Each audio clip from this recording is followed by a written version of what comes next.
जय हिंद साथियों, स्वागत है आप सभी का आज की इस महत्वपूर्ण क्लास में जिसमें हम चर्चा करने जा रहे हैं इलेक्शन कमीशन ऑफ इंडिया के बारे में। उम्मीद करते हैं आपने इस बॉडी का नाम अवश्य सुना होगा।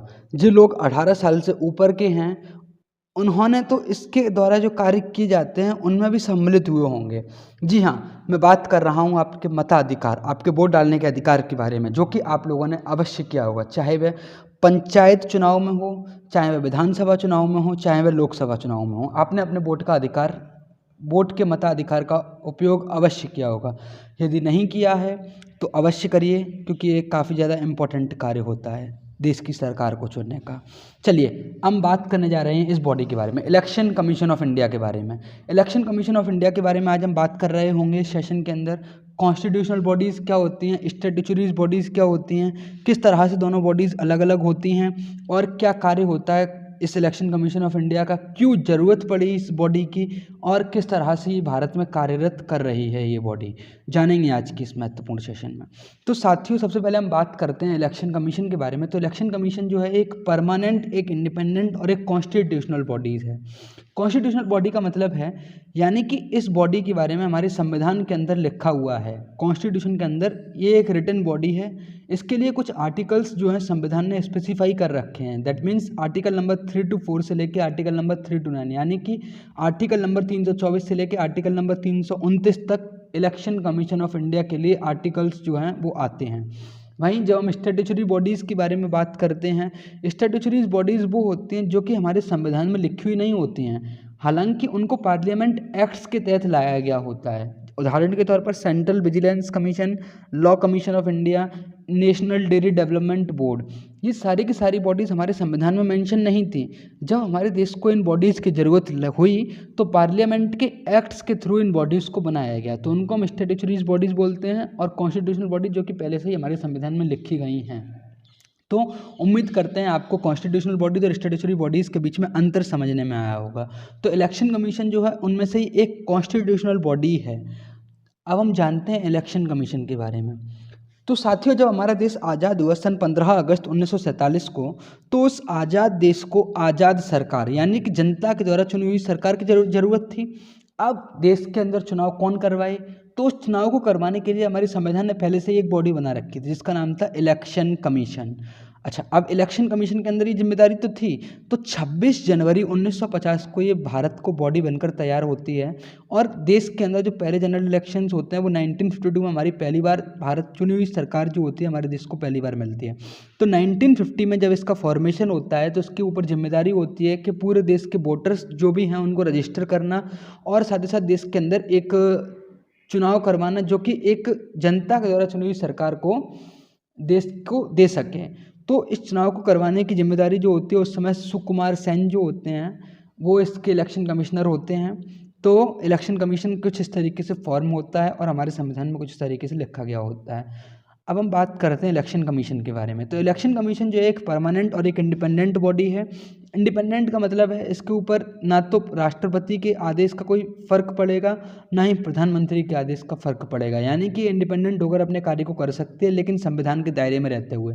परमानेंट बॉडी है, यानी कि लोकसभा की तरह हर 5 साल की तरह इसको भंग नहीं किया जा सकता। परमानेंट बॉडी है, एक बार हमारे संविधान में बन गई है, इसी की जिम्मेदारी है कि भारत के अंदर डेमोक्रेसी को इस्टेब्लिश करने की, हर 5 साल के अंदर चुनाव करवाने की जिम्मेदारी। आर्टिकल नंबर 324 जो है इसको कुछ प्रोवाइड्स या पावर्स जो है वो प्रोवाइड करता है, जैसे कि इलेक्शन करवाने की पावर जो है वो इसके पास है, फ्री और फेयर इलेक्शंस हो वो भी इसी की जिम्मेदारी है। तो अब इलेक्शंस करवाने की जिम्मेदारी तो है, तो अब क्या इलेक्शन ये किस किस का करवाती है? भाई, इलेक्शन करवाने की जिम्मेदारी है, अब इलेक्शन ये किसी न किसी का तो करवाएगी। तो क्या आपके इलेक्शंस तो कई प्रकार के होते हैं, जैसे कि आपके कॉलेज में होते होंगे प्रेसिडेंट के लिए चुनाव, आपके स्कूल्स में होते होंगे हेड बॉय हेड गर्ल के चुनाव, पंचायत चुनाव होते हैं, विधानसभा के चुनाव होते हैं, लोकसभा के चुनाव होते हैं, जहाँ देखो वहाँ चुनाव ही चुनाव होते हैं। तो क्या ये सारे चुनाव करवाती है? कॉलेज के आपके प्रेसिडेंट को चुनने का अधिकार इलेक्शन कमीशन करवाती है क्या चुनाव? नहीं। तो देखिए, हर किसी का एक अपनी कुछ पावर्स होती हैं, कुछ लिमिटेशंस होती हैं। तो इलेक्शन कमीशन जो है वो हर किसी को चुनाव नहीं करवा सकती है। इलेक्शन कमीशन कुछ और कुछ स्पेसिफाई बॉडीज़ हैं, कुछ स्पेसिफिकेशन चुनाव हैं, उनको ही करवा सकती है। तो देखिए आखिरकार किस किस के चुनाव करवाने की इसको पावर है। सबसे पहले तो प्रेसिडेंट ऑफ इंडिया के चुनाव करवाने की पावर है। बहुत से लोग सोच रहे होंगे कि प्रेसिडेंट को तो चुनाव में हम इलेक्शन ही नहीं देते, हम वोट ही नहीं देते प्रेसिडेंट के, तो उसका चुनाव कहाँ से होता है। जनरली प्रेसिडेंट जो हमारे भारत का निकल के आते हैं वो इनडायरेक्ट इलेक्शंस के थ्रू निकल के आते हैं। किसी और लेक्चर के अंदर हम इसके बारे में विस्तृत रूप से जानकारी दे रहे होंगे कि आखिरकार प्रेसिडेंट का चुनाव किस तरह से होता है। ठीक उसी प्रकार से वाइस प्रेसिडेंट ऑफ इंडिया का भी चुनाव करवाने की जिम्मेदारी जो होती है इलेक्शन कमीशन की होती है। पार्लियामेंट, आपके देश के जो लोकसभा चुनाव होते हैं उनकी भी जिम्मेदारी जो होती है आपके इलेक्शन कमीशन के पास होती है। और वहीं स्टेट लेजिस्लेचर या आपके विधानसभा के चुनाव की जो जिम्मेदारी होती है वो भी स्टेट लेजिस्लेचर की जिम्मेदारी जो होती है वो भी किसके पास होती है, इलेक्शन कमीशन के पास होती है। अच्छा, अब इलेक्शन कमीशन नाम का एक घर बन गया। ठीक, अब जैसे आप इस बात को इस तरह से समझिए, जो मैं आगे कहने जा रहा हूँ, आपने अपना घर बनवाया, अब उस घर में आपका परिवार रहता है, आके रहता है ना। ठीक उसी प्रकार से इलेक्शन कमीशन नाम की बॉडी तो बन गई। अब उस इलेक्शन कमीशन के अंदर रहेगा कौन, यानी कि उस इलेक्शन कमीशन बॉडी को ऑपरेट कौन करेगा, तो उसके लिए ज़रूरत पड़ी इलेक्शन कमिश्नर की। तो इलेक्शन कमिश्नर जो होता है वो इस इलेक्शन कमीशन बॉडी को ऑपरेट कर रहा होता है, यानी कि लीडर हम मान सकते हैं इसका, जो कि इस बॉडी को ऑपरेट कर रहा होता है। ठीक, तो इलेक्शन कमिश्नर जो होते हैं जनरली हम देखते हैं 26 जनवरी 1950 से लेके 15 अक्टूबर 1989 तक इलेक्शन कमिश्नर की जो बॉडी थी या इलेक्शन कमीशन जो था वो एक सिंगल मेंबर बॉडी थी, यानी कि सिर्फ और सिर्फ एक ही लीडर हुआ करता था। यहाँ पर एक चीफ इलेक्शन कमिश्नर हुआ करता था जो इस बॉडी को ऑपरेट करते थे। लेकिन फिर क्या होता है, इलेक्टोरल रिफॉर्म समय समय पर होते रहे। तो पहले जो वोट डालने का अधिकार था आपका, 21 साल से ऊपर के जो लोग थे वो वोट डाल पाते थे। लेकिन 1989 के अंदर क्या होता है, इस एज को रिड्यूस किया जाता है, और रिड्यूस कर कितना किया जाता है, 18 साल से ऊपर वाले नागरिकों को भी अब वोट डालने का अधिकार मिल जाता है। तो अब वोट डालने की जिम्मेदारी किसकी होती है, करवाने की जिम्मेदारी किसकी होती है, रजिस्टर करने की जिम्मेदारी किसकी होती है, इलेक्शन कमीशन की होती है। तो इलेक्शन कमीशन के ऊपर क्या होता है, पावर्स या जो वर्कलोड होता है वो थोड़ा ज़्यादा बढ़ता है। तो प्रेसिडेंट को लगता है कि जब वर्कलोड थोड़ा ज़्यादा हो गया है तो क्यों ना इसके इलेक्शन मेंबर्स, कमीशन मेंबर्स के अंदर थोड़ा सा इजाफा कर दिया जाए। ठीक है, जैसे कि आपके घर के अंदर खर्चे थोड़े ज़्यादा होने लगते हैं तो आप मल्टीपल सोर्सेज ऑफ अर्निंग देखते हैं।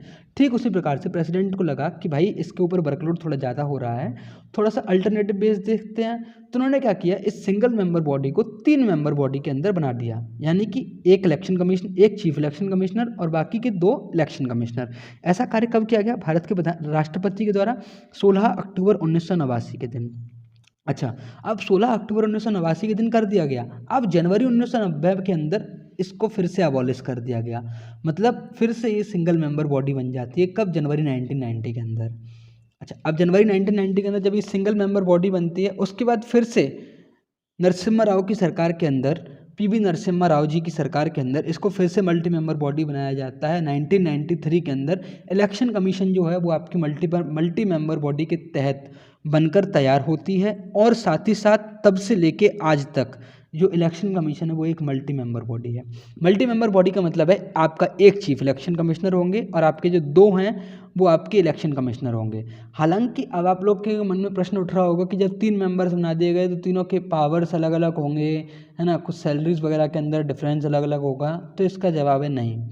जनरली सैलरीज और जो अलाउंसेस इनको फैसिलिटीज़ वगैरह मिलती हैं वो जनरली सुप्रीम कोर्ट के जो चीफ जस्टिस जो होते हैं उनके बराबर इनको सैलरी और अलाउंसेस प्रोवाइड किए जाते हैं इलेक्शन कमिश्नर को। ठीक है, जनरली आईएएस रैंक के अधिकारी जो होते हैं, जो कि होते हैं, उनको इसके अंदर बनाया जाता है इलेक्शन कमिश्नर के अंदर, जो कि सेक्रेटरी वगैरह के पद तक रह चुके होते हैं। आईएएस तो एक बहुत छोटी सी जॉब है। ठीक है, उसके ऊपर सेक्रेटरी, जॉइंट सेक्रेटरी, तो ये सारी चीज़ें जो होती हैं ये उनके लेवल की जो बात होती है वो उनको इलेक्शन कमिश्नर वहाँ पर बनाया जाता है। अच्छा, अब इलेक्शन कमिश्नर जो हैं आपके बना दिए गए, इनके जो जनरली ये लोग फैसले जो लेते हैं वो मेजॉरिटी के हिसाब से लेते हैं। जैसे कि 3 लोगों की मेंबर की बॉडी है, एक चीफ इलेक्शन कमिश्नर हो गए, 2 आपके इलेक्शन कमिश्नर हो गए।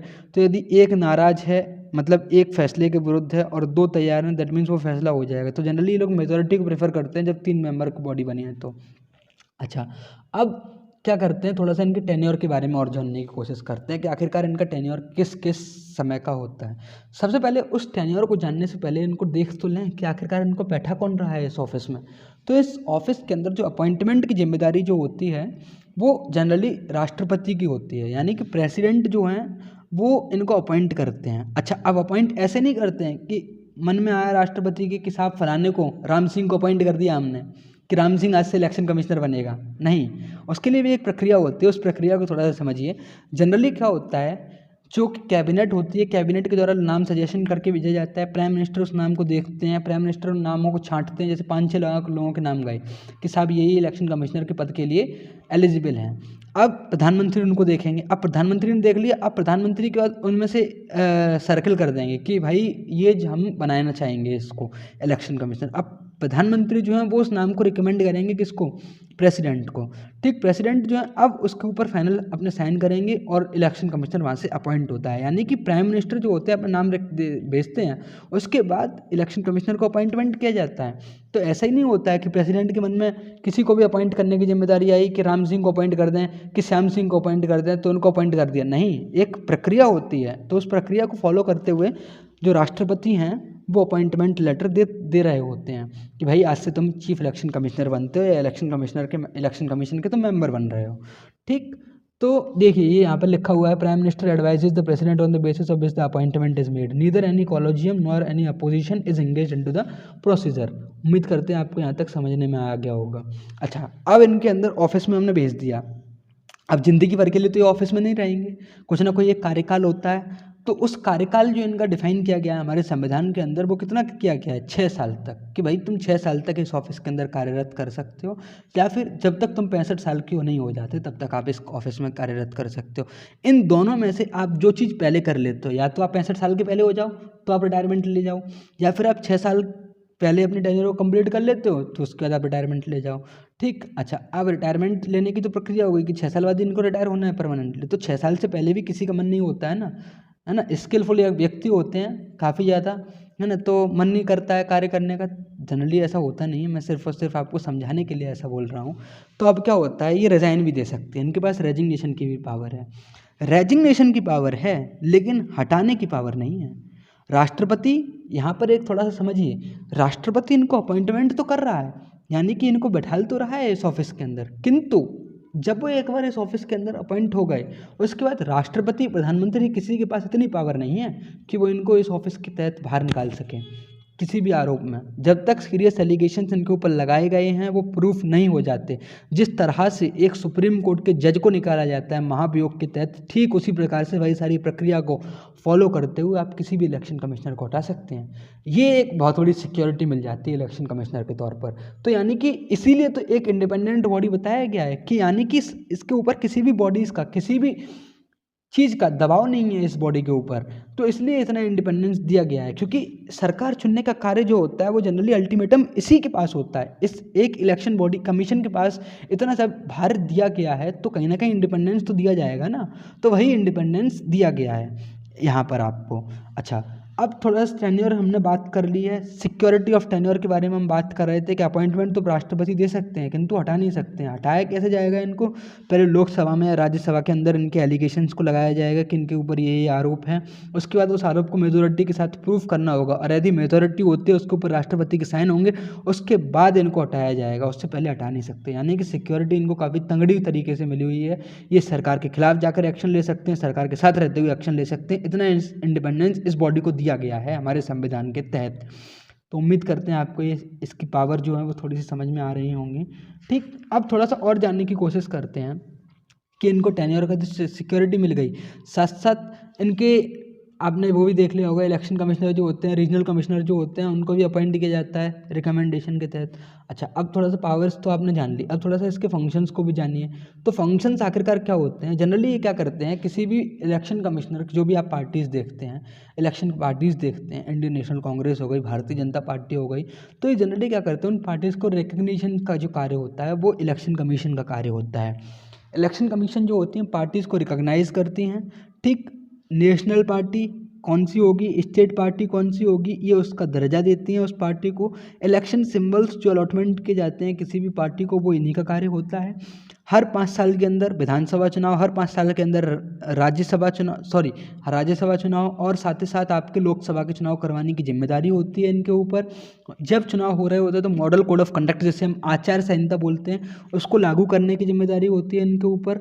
लोकसभा और विधानसभा की सीटों की निर्धारण करने की शक्ति जो होती है वो इसी के पास होती है। इनकी टेरिटोरी को डिफाइन करने की जो शक्ति होती है वो भी किसके पास होती है? इलेक्शन कमीशन के पास होती है। लोकसभा और राज्यसभा या विधानसभा के क्षेत्रों की जो बाउंड्री होती है वो भी डिसाइड कौन करता है? ये जो डिसाइड करने का कार्य होता है वो आपका किसका होता है? इलेक्शन कमीशन का ही होता है। और साथ ही साथ पॉलिटिकल पार्टीज़ को रजिस्टर करने का जो काम होता है वो भी तुम्हारा किसका होता है? इलेक्शन कमीशन का ही होता है। अच्छा, थोड़ा सा और जानने की कोशिश करेंगे इलेक्शन कमीशन के बारे में। तो इलेक्शन कमीशन जो होता है आपका, जनरली ऊपर क्या होता है? 1 टीम 1 गोल, ठीक है। Election commissioner of India highest होते हैं, उसके बाद 36 सीईओ होते हैं जिनको चीफ इलेक्टोरल ऑफिसर बोला जाता है, और 701 जो हैं आपके डीईओ हैं जिसको हम डिस्ट्रिक्ट इलेक्शन ऑफिसर बोलते हैं, जो जनरली डीएम होते हैं उस एरिया के, और 7522 जो हैं आपके ईआरओ और एईआरओ होते हैं जिनको हम इलेक्टोरल रजिस्ट्रेशन ऑफिसर या असिस्टेंट इलेक्टोरल रजिस्ट्रेशन ऑफिसर्स के नाम से भी जानते हैं। और एक होते हैं आपके बीएलओ जिन्हें हम बूथ लेवल ऑफिसर बोलते हैं। जनरली आपका वोट जो बनाते हैं वो यही लोग बनाते हैं, बीएलओ। तो उनकी संख्या जो 9.94 लाख है। तो इलेक्शन कमीशन के अंदर ये सारी टीम जो होती है, कोई भी कार्य अकेले नहीं होता है, टीम वर्क बहुत ज़रूरी होता है।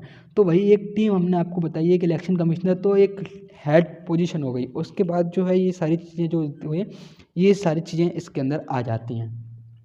उम्मीद करते हैं आपको सेशन समझने में आया होगा। तो सेशन अगर समझ में आया हो तो वीडियो को लाइक कीजिएगा, चैनल को सब्सक्राइब कीजिएगा। मिलते हैं बहुत जल्द, तब तक के लिए जय हिंद।